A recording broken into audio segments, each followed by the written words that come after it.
Hey, doll. Hey, doll. I'm your host, Paula. And I'm your host, Cynthia. And we are Dolls and Doom. And Paula, I have quite a case for you today. I can't wait. I'm excited to tell you about it. It's a sad one. Uh-oh. So on Monday, October 24th, 2011, college students Sean Hall and his fiancée Marissa Vogel were sitting in their apartment at 100 Market Street in upstate New York watching Dexter on DVD. They suddenly heard what sounded like a loud thump that they later described as something sounding like something fell over. And then they heard a scream. And then they heard the word ouch, or maybe it was no. And then clearly they heard the word help coming from the apartment right next to theirs.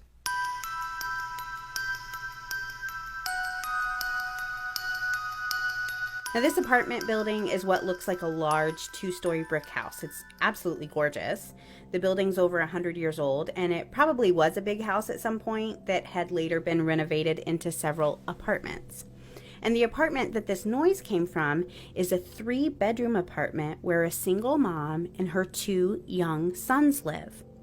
Now, because this is an old building, and they do live on the 2nd floor, and they are 2 young boys, Sean and Marissa are pretty used to hearing a lot of noise coming from next door. And I can totally relate to this. I've got 3 boys at home, and the bass line is just loud. But there was something about this particular set of noises that left the couple feeling very unsettled. So Marissa actually knocked on the apartment door to just check and make sure everybody was okay. And when she did, she heard, on just the other side of the door, the click of someone locking the deadbolt. But no answer. Holy crap. That's creepy, right? Yes, very. This would absolutely send chills down my spine. And Marissa obviously felt the same because at 5:07 p.m., she called police. Now, she did not call 911. She called the local police number. In this county, all the calls to the police are recorded. And she told the dispatcher that she wasn't really sure if there was an emergency or not, but she described what she'd heard, and the dispatcher said that she would send someone to check it out. When Officer Mark Wentworth arrived at the home less than 10 minutes later, he too knocked on the apartment door, but no one answered. And he did say it sounded like someone was walking around deep inside the apartment, so he kept knocking. And still no answer. But now everything was quiet. He knocked again, and this time he yelled police, thinking that maybe some kids were home alone and they were taught not to answer the door to strangers. But still no answer. So instead of breaking down the door, Officer Wentworth had the building's maintenance manager called and asked him to come open the door with the set of spare keys. And while he was waiting for maintenance to arrive, he walked around the building questioning the other neighbors. And he learned that 2 little boys, Garrett and Aaron, lived in the apartment along with their single mother, Tandy Cyrus. Tandy Cyrus. That name sounded familiar. When the manager finally arrived, he opened the apartment door and Officer Wentworth went inside. When he walked around the corner, he saw a young boy laying on his back in the master bedroom with his head facing the door. His arms were at his side and his legs were close together. He was wearing a t-shirt and blue and white checkered shorts. The room was in order and the bed was made. Other than the unresponsive little boy on the floor, everything appeared to be exactly as it should be. Now, Wentworth immediately checked the boy for a pulse and other vital signs, and thankfully the boy was still alive. The officer began performing CPR until the medics arrived and took over. The little boy was taken to Canton-Potsdam Hospital, only 2 blocks away from where he lived, but unfortunately, despite every possible effort, he could not be saved. Oh, that's so sad. It is. Garrett Phillips died at 7:18 p.m. He was 12 years old. Oh my God. While all of this was going on, police were trying to track down his mother, Tandy, and they were actually able to do so pretty quickly. You can hear in the police calls dispatchers and officers going back and forth trying to locate her, and on several of the calls you hear either the dispatcher or a detective say something along the lines of, "Tandy Cyrus, how do I know that name?" Or Tandy Cyrus, isn't that John Jones's ex-girlfriend? You see, John Jones was a local sheriff's officer, and Tandy had, in fact, dated him. And as soon as he heard the news of what had happened, he joined Tandy at the hospital. And after Garrett passed, Officer John Jones decided to spend the night with Tandy that evening. Now, while Tandy and John and the other family members were still at the hospital with Garrett, back at their apartment, officers were taking a good look at the scene, trying to figure out what happened to this little boy. 12-year-old boys don't just die. However, Garrett's father had actually died of a sudden aneurysm when Garrett was only 18 months old, so there was a family history of sudden death, but still, even though there was no obvious cause of death, police immediately suspected foul play. While he was surveying the apartment for any type of evidence as to what may have happened, Officer Wentworth noticed something strange.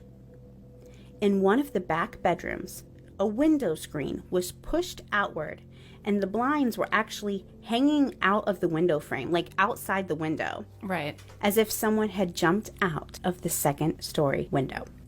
Was there anything below the window? Actually, in one podcast, the No Big Deal podcast, which I'm going to mention later, someone who was working on the case mentions there was like a little outdoor maybe storage shed or like an add-on.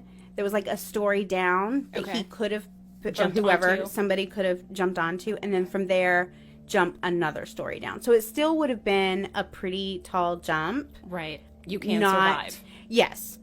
So the day after his death, an autopsy was performed on Garrett, revealing that the cause of death was strangulation. Garrett Phillips had been murdered. The morning after Garrett's death, Tandy was asked to come into the police department to go over the results of the autopsy and to be interviewed about the events of the night before. The entire time she was at the police department, through every single interview, and as a police officer told her that her baby boy had been murdered, Officer John Jones sat right beside her the entire time, holding her hand. Paula, who do investigators look at when someone's murdered? The people closest to them. Absolutely. It's very rare that actually a child is killed by someone that they don't know. Exactly. So almost immediately, police suspected Tandy's most recent ex-boyfriend, Oral, who went by the name Nick Hillary. So we'll call him Nick. That's what he went by. And Nick was a Jamaican immigrant who was the soccer coach at a nearby Clarkson University. He was also one of the few black men who lived in this very small town of Potsdam. I feel like that's going to come up later. It becomes a factor. Okay. Yes, I believe. How could it not? Right. I watched the documentary called Who Killed Garrett Phillips, and I highly recommend it. In this film, you get to meet all of the players in this story, and right off the bat, Nick Hillary is charismatic and super likable. He's handsome, he's charming, and watching this, I really did not want him to be a murderer. You know that feeling? Yes, I do. Right. So Nick was the father of 5 children with his common-law wife. So they weren't legally married, but they'd been living together for a long time, and they'd had several children together. And Nick was actually still in a relationship with this woman when he started dating Tandy Cyrus. Oh. So obviously, when she found out that he was seeing Tandy, she kicked Nick to the curb. And that was when Nick and Tandy moved in together, and they dated for about a year. During this time, it became pretty clear that a lot of people did not like the fact that Nick and Tandy were dating. You see, Tandy was a bit of a heartbreaker around town. She was sweet and likable and pretty. She had a long line of men who were interested in seeing her. As I mentioned earlier, she had previously dated Deputy John Jones prior to Nick, and allegedly, those two relationships may have had a little overlap. It's probably fair to say that Nick and Deputy Jones could have had a little bad blood between the two of them. Completely understandable. I would be amiss to not just say it like it is. This was a small town, and sadly, no matter where you go, you're likely to find some small-minded people. There were some people in this town who did not like the fact that Tandy was dating a black man. Interracial dating was not very common at all in the village of Potsdam. And in addition to some of the locals not liking this relationship between Tandy and Nick, it was also pretty clear that Tandy's kids did not get along with Nick. It's alleged that Nick was a pretty strict father figure, And the kids, of course, they just want to be carefree. All kids do. So there was allegedly a lot of tension. And it was no secret. It was well known. They just didn't get along. In the documentary, you do not see this strict or unlikable side of Nick at all. Like, we just don't see it. But that's to be expected, right? Right. If I were being interviewed for a documentary, I would hide my worst side. Right. Plus, if you're strict with the kids, that's something that only the kids at home are going to see. You're not going to display that in front of everybody. Right. One of the examples that was given in the documentary was Tandy's brother was saying kids should be able to be kids. They shouldn't have to come home from school and then spend hours and hours and hours in their bedroom doing homework. Like, right. No kid's going to be happy doing that. So I can see it as a parent. I see it from both sides. In addition to Nick being strict, there was also some mention of other kids making racist remarks to Garrett and his little brother Aaron. Yeah, about their mom dating a black man. Obviously, that would be very hurtful. Of course. And kids don't understand who they really should be mad at. So about 3 months before Garrett's death, Tandy and her sons moved out, and they moved into the apartment at 100 Market Street. And by all accounts, Tandy really did do this almost entirely for her children. It seems like she really cared for Nick. The fact that she'd been trying to get her boys and Nick to make peace for the better part of a year and nothing was changing, she decided that the romantic relationship had to end. I really commend her for that. I was a single mom for a decade, and I did date Vanon, as you know. You were there. Yes. And during that time, not everyone is cut out to be a step-parent. And that doesn't mean that they're a bad person. It just means, the chemistry isn't always right. And that can be really hard. So I think this shows that she was a pretty great mom by putting her children's feelings first. I completely agree. Absolutely. So on the night of Garrett's murder, despite Nick Hillary not being family or in any way related to Garrett and Tandy, and despite authorities not having any proof that Garrett's death was even a homicide, officers called Nick and did a death notification, letting him know that Garrett had died. Now, Paula, if you were in a relationship with someone for a year, you lived with them, and you lived with their children, and then relatively soon after you broke up, you find out that one of those children suddenly died, what do you think your reaction would be? They're looking at me as a suspect. But do you think, you would ask what happened? Oh, absolutely. Right. I was just assuming that I knew. No, they just said Garrett died. Something happened to Tandy Cyrus's son, Garrett died. Oh, yeah, what happened? That would be my first question. Right. Yeah. I think that would be anybody's Yeah. first question. You don't even think about it. It's just what happened? Yeah. Well, Nick never asked what happened. But he did agree to come to the police department the next day to answer some questions about some of the players on his roster at the university. So after Nick was notified of Garrett's death, he called an attorney friend of his in New York City, and he told his friend what happened. And his friend immediately told Nick that authorities think he's the man they're looking for. Right. Getting a death notification for your ex's child is not standard, and being brought in the next day for questioning means that Nick is a person of interest. So at the police department the next day, Nick finds out that he's not being questioned regarding his soccer players, but that he's being questioned about where he was during Garrett's murder. Now, when I watched this footage, and obviously I didn't watch all of it because it's hours long, I watched what was available on the documentary. But from what I saw, I would say Nick was pretty compliant. It's obvious the police think he's responsible for the murder. In my opinion, he really doesn't give them a whole lot of kickback until after he's been saying the same thing over and over for a long time. And then he seems to be getting annoyed, that they told him he was coming in to talk about one thing, when in reality, they really just wanted him to come in and talk about Garrett and where he was when Garrett died. Right. That's obviously frustrating. And I would imagine that if I were not guilty of a crime, yet I was being interrogated and pretty much accused of the crime for hours, I'd probably start to get a little bit of an attitude. I would too, for sure. And to me, that's just all this looks like. But again, I didn't see everything. I just saw what was available on the documentary. Right. Now, I did hear on the No Big Deal podcast, which, oh my gosh, they did an amazing episode on this case, and you absolutely must listen to it.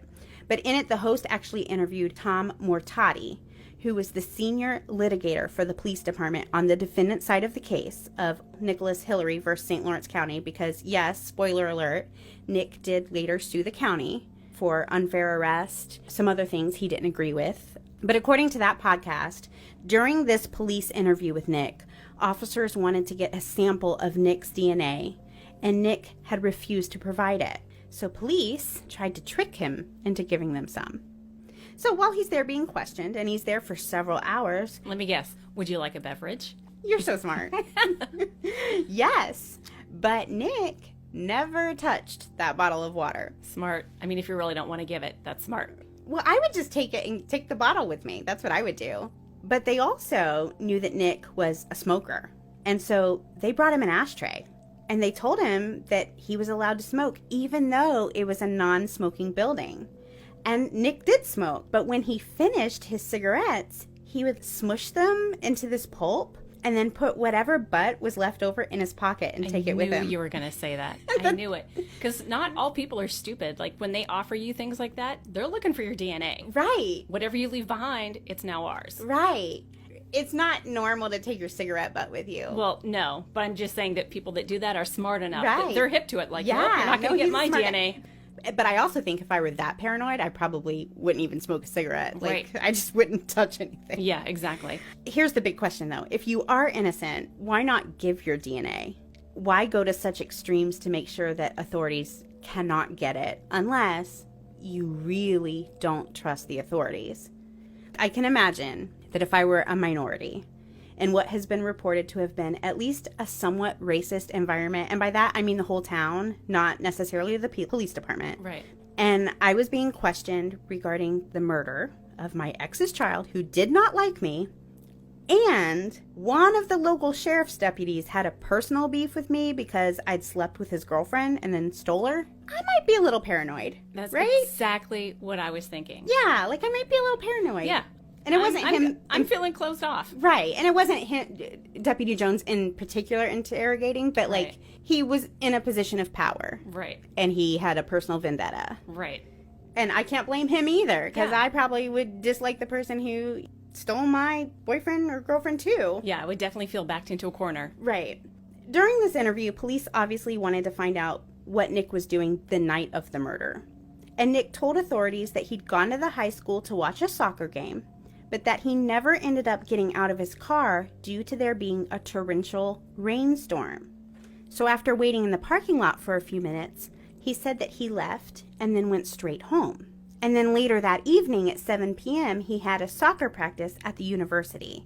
So remember, the time we're really interested in is like right at 5 o'clock, that 5 o'clock hour. She called police at 5:07, right after hearing the noise. So interestingly, we do know what Nick did that night, at least for a portion of the night, because it was caught on surveillance footage. So at the high school, there's one driveway out of the parking lot, and you can either take a left or a right onto Leroy Street. A left takes you south, and a right takes you north. So to get to Nick's apartment complex, you would take a right out of the school parking lot onto Leroy Street, go about a half a mile, and then take a left into the apartment complex in which Nick lives. So it's like a straight shot. Yeah, very close. Right. Nick testified that he had been at home that afternoon, and at about 4:30, 4:45-ish, he went to the high school to watch this soccer game. He said he didn't know anyone at the game, didn't know anyone who was playing, he didn't know anything about who the high school was playing, and just as a side note, he didn't say this, but it's a side note, the college Nick worked for had never recruited anyone from this high school before. But he said he went up there to watch the game. Let's stop here for a minute. Is that weird to you, Paula? Yes, I was literally just going to say, then why would he go? He doesn't have a single horse in the race. Why are you going? Okay, so see, I disagree. This is not weird to me, and here's why. I love Broadway musicals.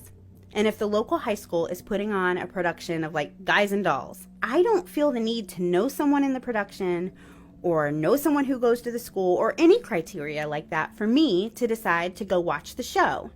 So to me, it seems like soccer was Nick's Broadway. Okay. Like he enjoyed soccer. He was a soccer coach. So why not go watch a game that's happening a half a mile away from his house? Okay. Under that context, I do agree with you. To me, it's not strange. Okay. Nick says he goes straight from his apartment to the high school without stopping anywhere. And to take the most direct route, this would have required him to take a right out of his apartment parking lot, drive a half a mile, and then turn left into the high school parking lot. But their surveillance video shows Nick not coming from the north, which is the direction of his apartment, but instead he's coming from the south, the opposite direction of his apartment. And he takes a right into the school parking lot. And he drives slowly into the lot and then comes to a stop facing a field. And from where he's parked, which is not even an actual spot, from where he's parked, he can't see the soccer field. But what he is facing is a pathway that connects the middle school and the high school. And it's the pathway that Garrett will be seen coming from in just a few minutes. Oh. So Nick sits in this spot for a few minutes, and then he slowly drives around to a different part of the parking lot, and he parks again. And this time he's facing trees and a fence. And again, from where he's parked, he cannot see the soccer field. Remember, he tells police the reason why he never got out of his car is because it was raining heavily. But prosecutors argue that it was a drizzle at most, and they use this surveillance footage along with the fact that the soccer game continued to play and other spectators were seen walking around, some with and some without umbrellas, as evidence that it was not this torrential downpour as Nick said it was. Interesting. So eventually Garrett comes along on his ripstick, which is a type of skateboard. I had to Google that. Okay. Yeah, I would have too. And he's riding on the sidewalk along the side of the parking lot. In relation to where Nick is parked, Garrett passes behind him. Now, he's not directly behind him. There's parking spaces in between. There's like open space.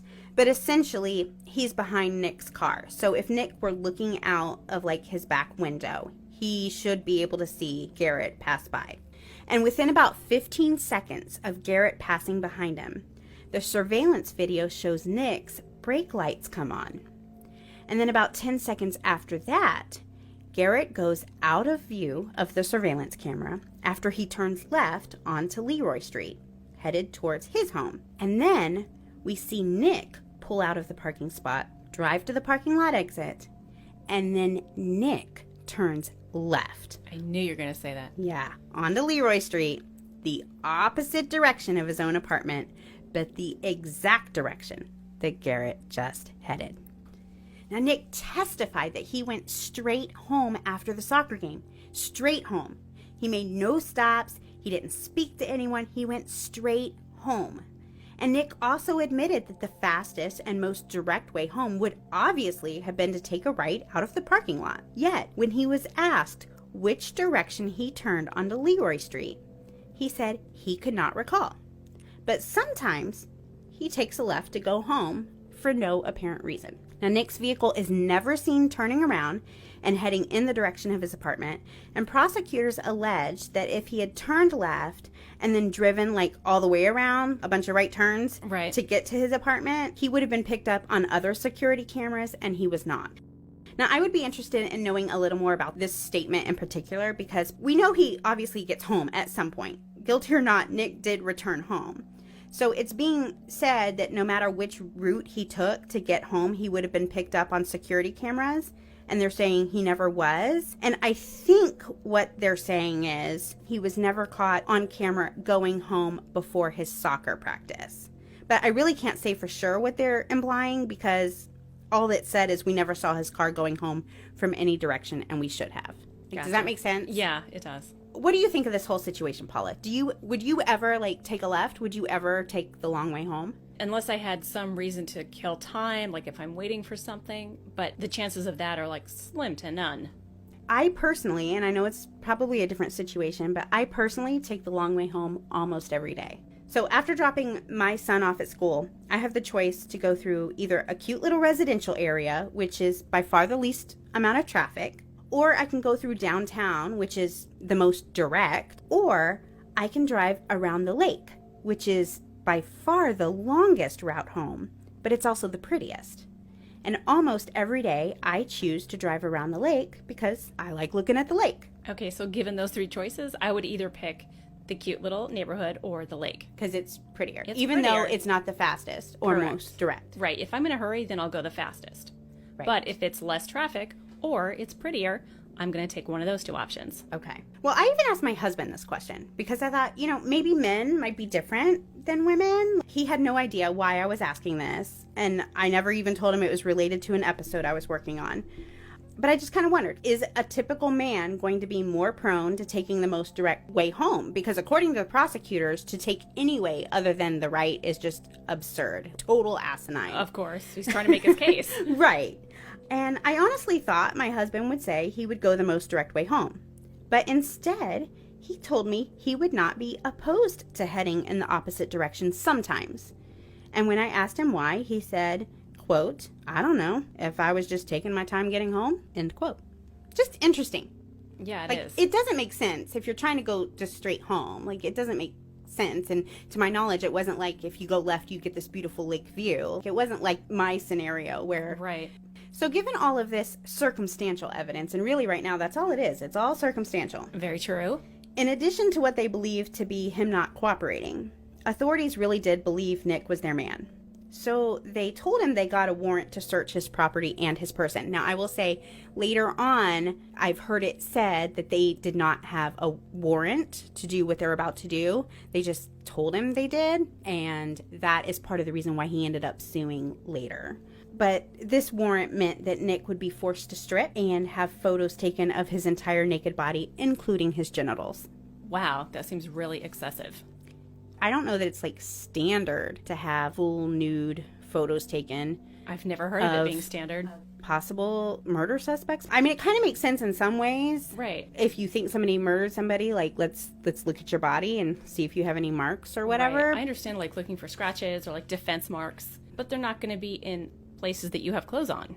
Right. I would assume. And again, to our knowledge, Garrett was not sexually abused in any way. Right. That's what makes it more sketchy to me. Right. But here's the big kicker. Nick was the only potential suspect who had this done to him. All other potential suspects, and really, I don't know if we could even call anyone else a potential suspects because everyone but Nick was so glossed over. Anyone of any interest to authorities at all. And there were some whose photos were taken, and I'll mention one in a little bit. But they were all allowed to keep their clothes on. So during the strip search, authorities found a small injury on Nick's ankle and suggested it could have been caused by jumping out of that second-story window. And the fact that Hillary never mentioned this injury to them caused them to think it was even more suspicious. Like he's hiding it. Right. Now, the documentary Who Killed Garrett Phillips shows pieces of a video that was taken of Nick coaching a soccer game the day after the murder. And some people say that they can see him limping in the video, and some people can't. From the part of the video I saw no limping. However, during questioning, Nick did admit that he had a hurt ankle and that he'd actually hurt it about a week prior to the murder while he was moving furniture. So he did admit that he had an injured, swollen ankle on the day of the murder.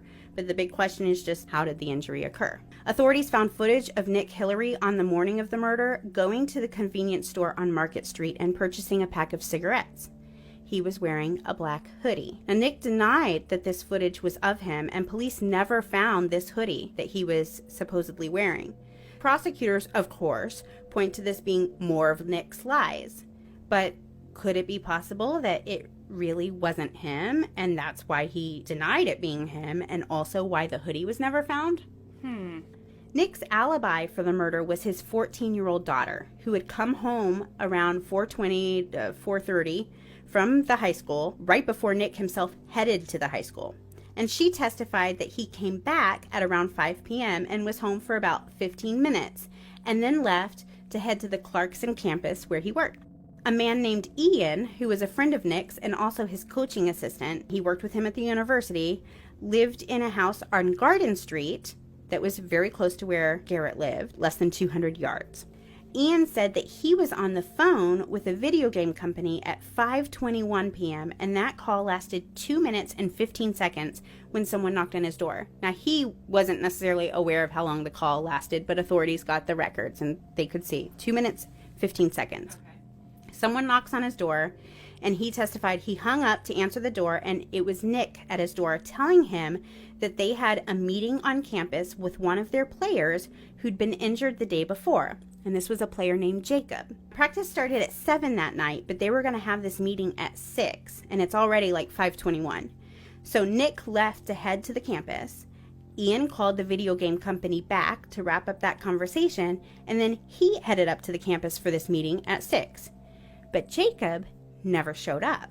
And when asked later, Jacob said that there was never any meeting scheduled, and if there had been, he would have most definitely showed up or Coach would have benched him. So Nick is saying all this, which gives him a pretty tight alibi. He's at home, he's with his daughter, he leaves, he's seen on footage, and then he goes to Ian's house, Ian's backing that up. It's a pretty tight alibi. Yeah, seems solid. If you believe it, but it's also very close. Ian lives very close to where Garrett lives. He's seen on the surveillance camera following Garrett. I can see it going either way. Yeah. Now, just because police honed in on Nick from day one doesn't mean that there weren't other people that needed to be looked into. Gregory Brown, a man who used to play football with Deputy John Jones, and remember, Deputy Jones is Tandy's previous ex-boyfriend, and the man who sat right beside her holding her hand during all of her police interviews. Well, this man, Gregory Brown, said that he saw Jones enter Garrett's apartment 15 minutes before Garrett got home. Wow. He said that on a scale of 1 to 10, he was a 20 in terms of how positive he was that it was Jones he saw going into Garrett's apartment. That changes things. Plot thickens. It does. So Gregory Brown was also a football coach at Clarkson University, where Nick was a soccer coach, so he did know both men. And remember, this is a very small town. However, when he gave this information to authorities, Brown was actually an inmate at Attica. And personally, I'm always a little wary of jailhouse confessions and snitches, especially when someone's implying that a deputy sheriff may have been involved in a murder. And I'm not saying that these things could never happen. We obviously know that they do happen at times. You know, we also have to admit there's a lot of times that there are perks for these snitches, and we've seen way too many cases where a prisoner gives false information to try to make their life a little easier. But according to Brown, he believed that Jones was the killer, but he just never bothered to mention it to Jones or anyone else. But he also went on to say that he did not believe that a black man could kill someone in Potsdam, New York, and then jump out of a second-story window without having someone see him. Now, just a little side note, John Jones denied knowing Gregory Brown. They really had to push before he's like, oh, yeah, I do know him. So when the prosecution heard this interview with Gregory Brown, I mean, this is obviously favorable to the defense, right? Right. The prosecution is required to give this evidence to the defense team, but instead, they suppressed it. And this is in clear violation of the Brady Rule, which requires prosecutors to disclose materially exculpatory evidence in the government's possession to the defense. And then the defendant bears the burden to prove that the undisclosed evidence was both material and favorable. Prosecution later said that the suppression of this information was inexcusable, but they only did it because they had proof that Jones did not commit the crime, so it didn't even occur to them to hand this information over. Now, what is that proof that Jones did not commit the murder? Well, there's a video of Jones walking his dog during the time the murder was believed to have been taking place. And to quote one of the prosecutors, you don't take your dog to a murder. Right. Very true. I wouldn't take my dog to a murder, but just because you're seen walking a dog around the time of the murder, I don't think necessarily means that you absolutely couldn't have done the murder. Like, I don't think that necessarily rules you out just because you were walking your dog around the same time. Jones's DNA did not match the DNA profile found under Garrett's fingernails. Now that means a little more to me. Right. However, the surveillance footage does show Garrett on Jones's street as Jones is pulling into his driveway on the day of the murder. Well, that's interesting. Right. So Garrett's on the street right there while Jones pulls into his driveway, minutes before he's murdered. They were close in proximity too. Yeah. You know what I mean? Like, if we're going to hold all that circumstantial evidence against Nick, we have to hold it up to John Jones and anybody else as well. Right. Side note, John Jones, because of some of these accusations, some of this evidence, he was brought in and he was photographed as a person of interest. He kept his clothes on. His face wasn't even in the photographs because What? that would be considered a little lack of respect or whatever. Here we have a sheriff's officer and we're like taking photos of him and taking photos of his arms and his somewhat demeaning photos, even though he's got his clothes on. So we're not even going to embarrass him by having his face in the photos.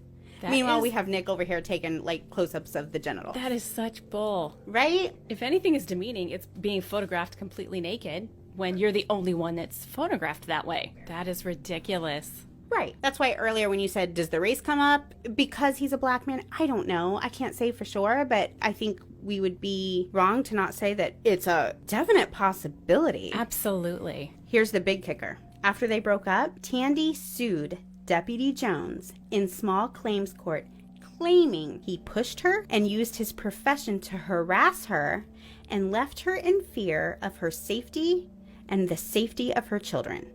Wow. However, later in court, Candy would claim that Nick Hillary forced her to do this. Okay. Because Jones was the ex? It doesn't say why, so you have to kind of come up with your own conclusion. Okay. Okay, so here's, a few possible theories other than Nick Hillary.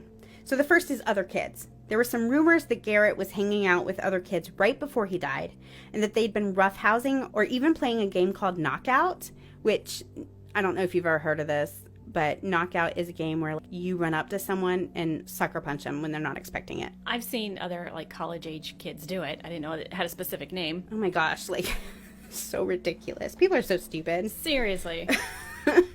So, that was a rumor. And one of the other neighbors, Shannon Harris, had said that she'd heard rumors that Garrett didn't get along with other kids. And she'd heard some rumors that maybe some other children had been involved in his death. But that was pretty much the end of that. I will say everything I read said Garrett was totally popular. I don't know. We also know that he'd been bullied, with the comments about his mother. Right. And Nick's relationship. So do with that what you will. Another theory, and this one is out there in my opinion, but in the documentary there's a brief mention of the possibility of autoerotic asphyxiation because there'd been a bra laying nearby. For me personally, this one's a little ridiculous because Garrett lived with his single mother. He was found in her bedroom where her bra easily could have been laying around. Absolutely. He was 12 years old, and I think if that's what happened, it would have been pretty clear, probably just by looking at the crime scene. But the defense brought it up more as a way of saying, hey, there's other possibilities out here, and you guys haven't looked into any of them. You guys just went straight to the Nick Hillary theory. So that part I get, but I do not think this is what happened to him. I don't either. Nick believed he was mistreated due to the fact that he was one of the few black men who lived in this small village. Prosecutors argued that though that may be the case with the residents of Potsdam, it was actually a college town, so there was a lot more of a diverse population than the defense made it out to be. But either way, Nick was ultimately indicted for Garrett's murder, and he was arrested in 2014. And he ended up countersuing for unfair arrest, for breach of his rights with the photos and things like that. This actually kind of opened him up. Because normally in a murder case, the prosecution doesn't have access to, you can plead the fifth and all these things. But now because you're suing, you have to answer these questions. Right. So it opened him up to further scrutiny, which in a lot of ways is probably not the wisest thing when you are the subject of a murder. DNA was found under Garrett's fingernails, and to test the DNA, scientists, they're looking for 15 alleles. And because of the size of this DNA sample, they were only able to find 7 alleles. So 7 out of 15. Of those 7 alleles, all of them matched Nick. So later they tested again, and this time they were able to extrapolate 9 alleles. And those 9 alleles all matched Nick. So the DNA was consistent with Nick, but it wasn't enough to prove it was Nick's DNA. And then later, another testing process was done that came back with nothing usable, so it didn't help or hurt.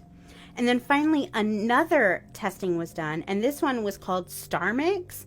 And StarMix doesn't actually test the DNA. They actually take a genetic profile and then compare it to a genetic database and then come up with a probability of it being the same person. So they used the 9 markers that they'd had, and the results were about 30 million to 1 the DNA belonged to Nick Hillary.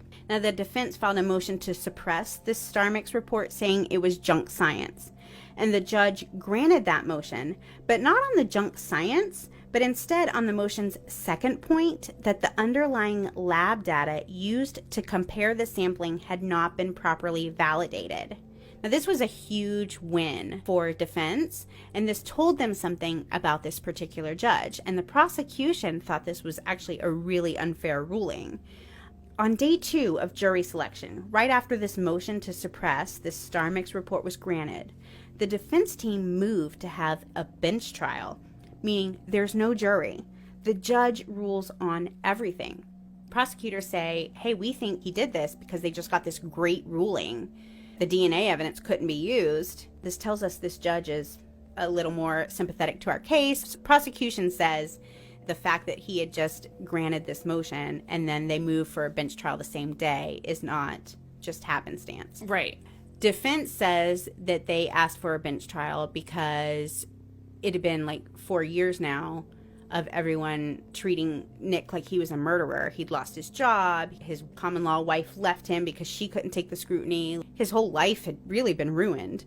He said, there's no way you're going to find 12 jurors who can look at me fairly. True. Either way, it makes sense. You have any guesses as to what the judge decided? Guilty? He was found not guilty. Wow. Based on circumstantial evidence. Now, Mary Rain was the district attorney at the time who failed to hand over that Gregory Brown statement in violation of the Brady rule. And after this verdict, she said, quote, I'm 100% certain that Nick Hillary was the man. There will be no search for anybody else. He was the only person who committed this crime. I'm 100% certain of that, end quote. Wow. Mary's license was later suspended due to allegations of professional misconduct. It was ruled that Mary exhibited a pattern of disregard for defendants' rights. That's it. That's the case. What do you think? I don't know. I can see both sides too. Yeah. So I watched the documentary first, and the documentary was very sympathetic. This was actually a really hard case to prepare for because the most prominent information I could find was this documentary. And when you watch it, both my husband and I were like, oh no, he's totally innocent. And that's what I thought. And most of the research you find online point back to the documentary that makes him look innocent. Right. But then I listened to that No Big Deal podcast, that attorney who actually worked on the case, and he had a lot of things to share that were not in that documentary. And I walked away from that thinking, I think he might be guilty. So I don't know. It could go either way. Yeah. The saddest part is there's a mother with no answers who's lost her son. Garrett hasn't had any justice. There's just a lot of unanswered questions. Tandy has never come out and done any interviews. But her brother, the one who said that, Nick was kind of tough on the kids. Yeah. He came out and said, I absolutely know it was Nick. I know it was Nick. I will go to my grave knowing it was Nick. Even though Tandy hasn't said anything in the documentary when the not guilty verdict was read, she seemed pretty upset. So it appeared to me that Nick was the perpetrator in her eyes. Okay. But even Nick said, of course she thinks that. Everybody's telling her that. Right. Everybody's telling her that, and she needs somebody to blame. So that's a good point. And everybody's telling her it's me. So really interesting case. Please check out those resources. It's Who Killed Garrett Phillips, and that's available on HBO. The No Big Deal podcast, amazing. You've got to check it out. The Still Unsolved Mysteries podcast. And she seemed to lean more towards that Nick was not guilty. And I'll link them in the show notes.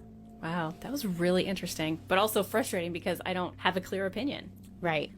Well, thanks so much for listening to us. We just so appreciate it. Do us a big favor. Like us, follow us, rate us, subscribe, comment, share with your friends, anything like that. That will help us so much. Every week we are getting more and more listeners, more and more subscribers. We're super excited, and we just keep hearing that people really like what we're doing here. We're trying to bring awareness to some unsolved cases, but also we'll honor these stories, and we are really enjoying going on this journey with you.